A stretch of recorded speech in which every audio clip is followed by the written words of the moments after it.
Hi,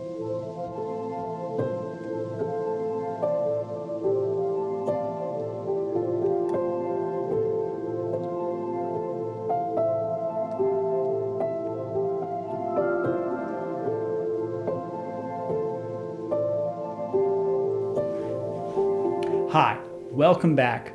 I'm Harrison, and today we're doing some animation. Yep.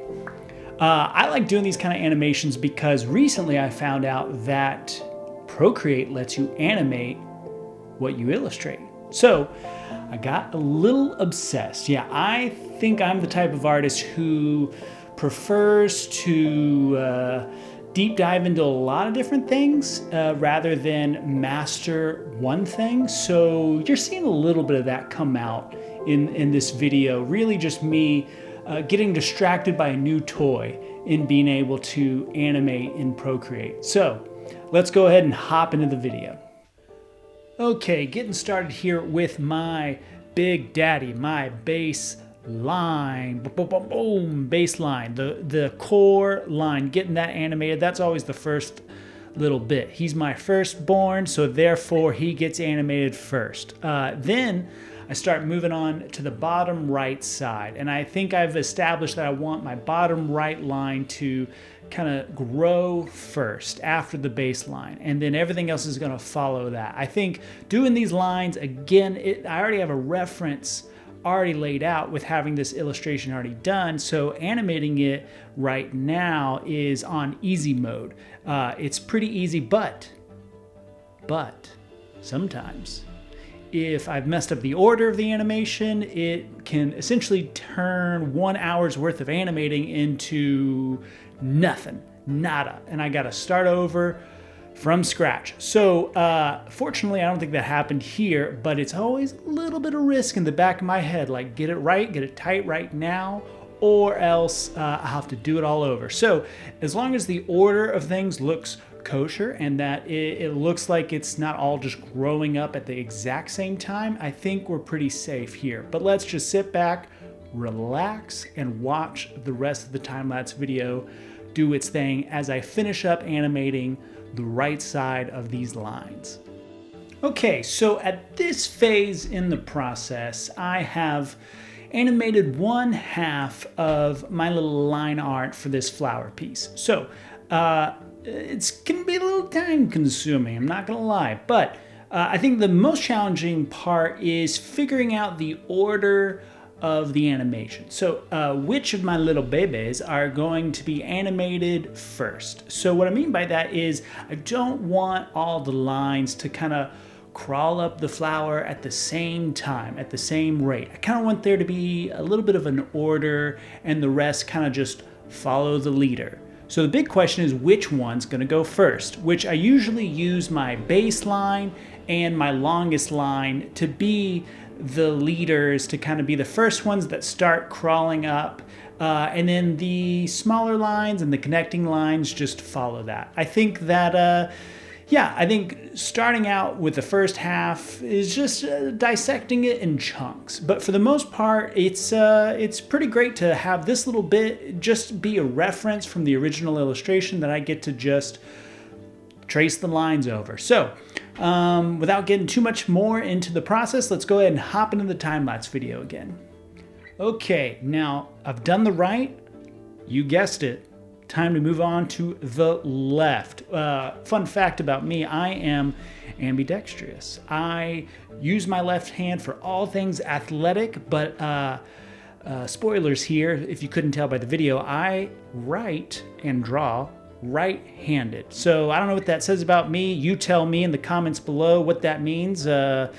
You know, maybe I'm a genius, maybe not so much. But good news, I don't need genius level IQ to draw flowers, and thank goodness.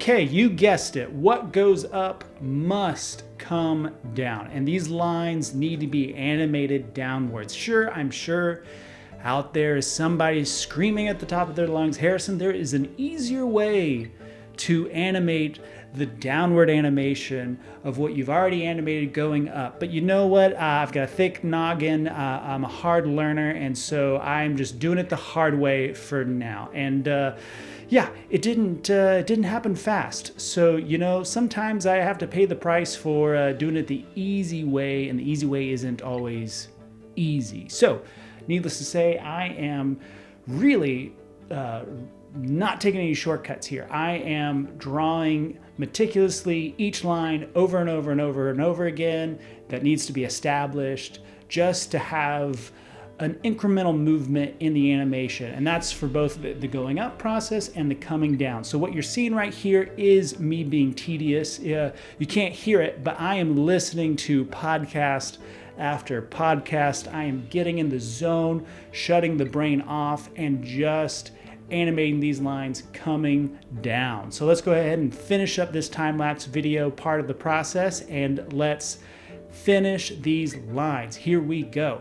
Okay, so a little fun note for you. I am testing out the animation by scrubbing back and forth manually with my Apple Pencil just to test out the animation, where it's coming from, where it's going, so that I'm not 20 frames ahead and I'm missing a single little spot that I didn't catch before. So really just double checking my work here, making sure the proof is in the metaphorical pudding. So at this phase in the process, I am introducing my speckles, my speckly dots, my little babies. These guys are not in the original illustration. They're something that I introduce just in the animation process, mostly because it adds an extra little bit of movement that makes it that my flower elements don't just have one little piece being the lines that are animated. So the dots kind of balance out this animation scene, makes the animation almost a separate piece of artwork from the original still illustration.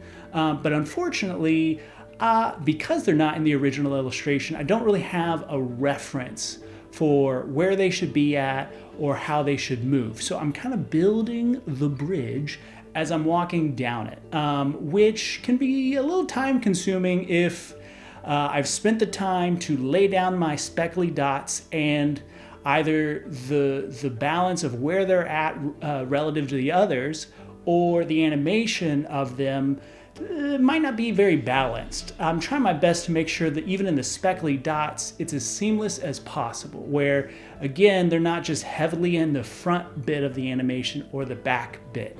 So again, just same rules apply here, but not having a reference. And I think I can get away with that since the dots aren't very complicated. They can just kind of do whatever they want, kind of independently of both the flower and the lines. So let's hop back into the video.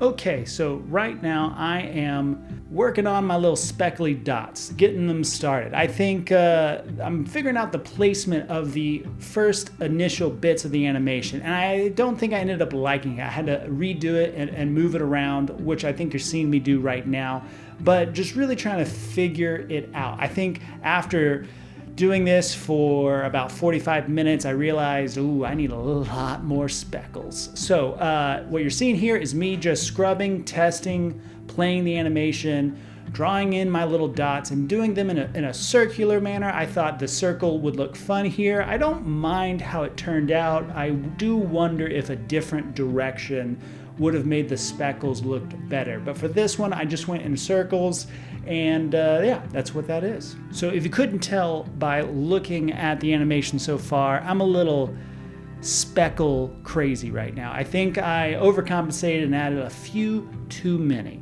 But needless to say, I've got a sleep in the bed that I made. So I am trying to finish this out. At this point, I've been working on just the animation of this illustration for like 2.5, 3 hours. So really trying to ship this thing home. But I hope you end up liking the finished product.